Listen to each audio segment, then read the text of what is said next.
So I started this game as a journey to finally win a game with Portals after 2 straight devastating losses. I'm on the journey to make impossible to be possible, and everything starts right here, in South America. But all of my hopes were broken into the shards, as in the very first turn the green player using the portal feature manifested himself into South America, my beloved continent I wanted to go for, and challenged me going for it. And all I responded with was a gentle oops. I thought that maybe he will fortify his troops in Australia, as in Australia no win guys, right? But no, I was wrong. He just fortified one more troop from North America.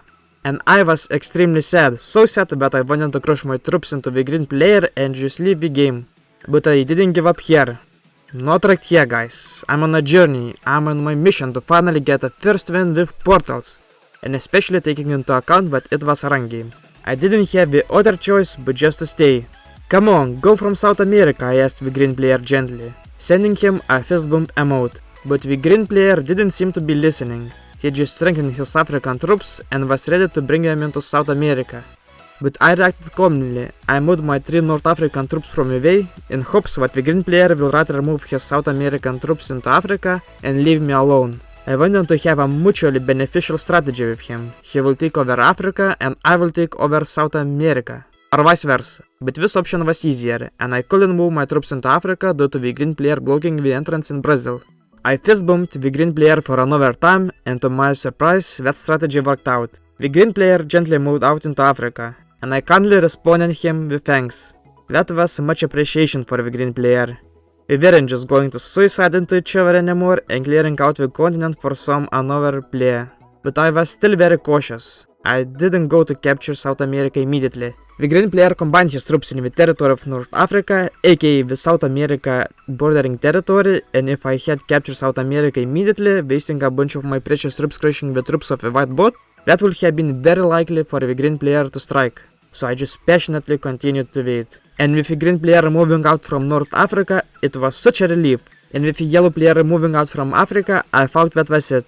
I was blessed. The green player now definitely captures Africa and we will happily live forever after as really good and friendly neighbors. But with the next turn coming, my biggest dream of them all was shattered to the pieces for another time. The green player traded in a set at 4 cards, combined his troops into one huge army and brought it into South America. Like seriously, he was just 3 territories and 3 troops away from capturing Africa. But easy things don't bring you much joy. The green player wanted something challenging. He wanted to go for South America, having to crush 7 troops of a white bot and even 19 troops of mine.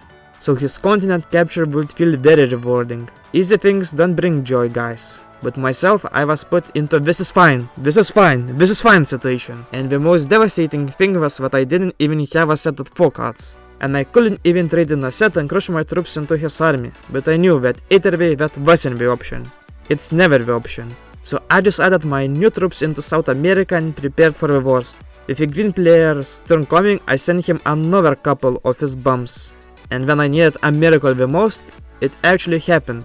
The green player using the portal feature kindly manifested himself into Australia and gently wiped out the yellow player from Australia. And that was lololol. A certified lololol moment for sure guys.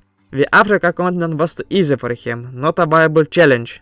South America might have been a little a bit complicated and not that much affordable challenge looking to the troops amount he had to crush. But to take Australia from the yellow player who wasn't really strongly guarding it and rather expanding to Asia was spot on for the green player. So well played green. I was so glad that in the yellow player's shoes I wasn't myself. It could have been really me looking a few moments back. But yeah, from now on the green player was supposed to be my best friend and together combining our forces, only sky's the limit.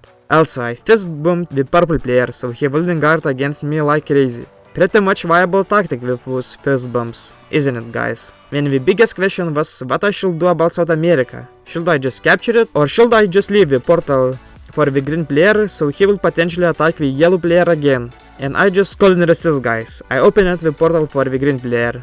Also, another reason to not take South America was to not appear much threatening, while the green and yellow players were fighting each other, to increase the likelihood of the blue and purple players as the big continent players fighting each other as well. And with the green player following to invade the yellow player into Africa, and with the yellow player unsuccessfully attempting to retaliate and invade him into Australia, the purple player put a large stack of troops on the blue player's army, and my eyes lit up. That's it, guys. All of whose opponents are going to destroy each other, resulting me into a very easy victory. But my smile was removed from my face again, as the purple player just decided to put that army behind. So no, the purple player was neither going to invade the blue player nor to appear too threatening to him. But I waited for the blue player's turn to come. And no, the same. The blue player was fine with the purple player holding a 5 troops continent as well. But those two my friends, yellow and green, were destroying each other like crazy. And then after the yellow player kamikaze himself into the green player like that, I knew that it was my moment to strike. But the only question was whether the purple player snatches it from me. And yes, he went for it. But when I needed the worst look for the purple player to happen, it actually ended up happening. The purple player failed the 9 versus 5 blitz roll, so I was about to eliminate my buddy green. It was sad, devastating moment, but I should have just gone for it. It was really sad to take my informal ally out reliving all of those moments. It was sad, but at the end I just had to do it. And I said to myself, I will get revenge on the yellow player for you, green. And yes, guys, the last wish of the green player has been granted. I eliminated the yellow player from the game, and this way I know that the green player's spirit can live happily now. I look up for more adventurous opportunities to see if I could take somebody out as well, but no. My opponents just had way too many troops, so I just said oops, and sent a general dub to confuse them. And do you think I went back to South America? No. No Australia, no win, guys. The most glorious strategy of them all, guys. It's impossible to win without Australia. If you do not capture it, the game just doesn't end. So I obviously had to take that into account. We should worship Australia, guys. It's a divine continent which is going to help me achieve my goal, win my first game with Portals ever. But before we reach that goal, that's another milestone for us. We must make the blue and purple players fight each other. But the blue player started attacking my territories and even considered invading me into Australia. But in the last moment he changed his mind because he realized that he was going to unleash my biggest army, which will gently go into his Europe guarding armies. So don't make that oops, I said to the blue player, and the blue player didn't continue.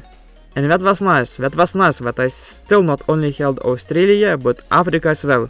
But then a shocking thing happened, guys. The purple player moved his troops out from the blue player's border to South America. And that was devastating that my opponents didn't pay much attention to each other. But at the very least I still hold free Africa. Well, for not so long, as the blue player menacingly took it from me. That's it, I told to myself. This means war. And I put the sword emote to make sure that the blue player would know that there will be a war for sure. I broke through both of his continents and he didn't receive those sweet continental troop bonuses anymore. For a turn.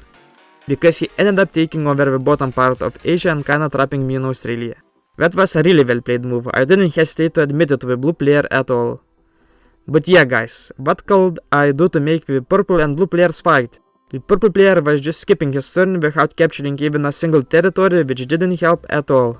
But I'm sure we are going to achieve our goal, guys, and the first step to do it was break through North American portal to make the purple player not receive his free continental troop bonuses anymore, and do some manual rolls into the blue player's guarding army. I figured out, if a purple player doesn't want to attack blue or even capture any territory in general to get a card, then I will just force the purple player to attack a blue player, as otherwise a blue player with all of his continental troop bonuses will become too strong and win the game.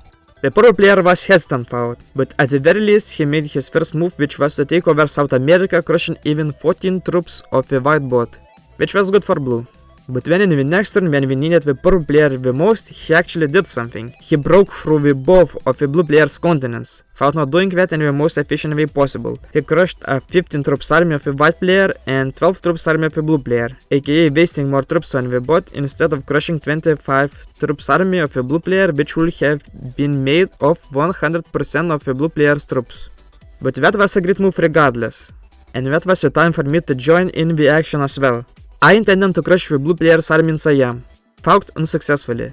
But that was it. With me relocating the troops to make sure we cover the Asian direction as well, the blue player wasn't going to hold Europe anymore. The blue player didn't like how things turned out to not be in his favor, and decided to go all in, making a very big gamble move of doing that blitz roll, which would have needed the best of the best luck in order for him to end up being left with enough troops to completely taking the purple player out.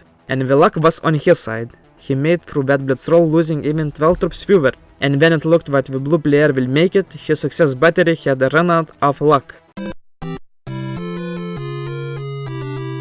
The game was going to be mine. At least I thought so. I was trying to go after the blue player first, but then I realized that it won't be enough troops for sure, so I still had to take out the purple player first. When I blitzed my army into the blue player's biggest army, which I could have certainly left blocked instead if I played smarter, and the blue player was left with barely any troops. Looking to the troops counter, that was it. I finally made it, guys. I've got my first FFA Portals victory. My dream came true. I was the most lucky and celebrating man alive. Finally guys, I've got it. And the story concludes by me taking out the white bot first and giving the second place for the blue player. And we all lived happily forever after. Well, just me.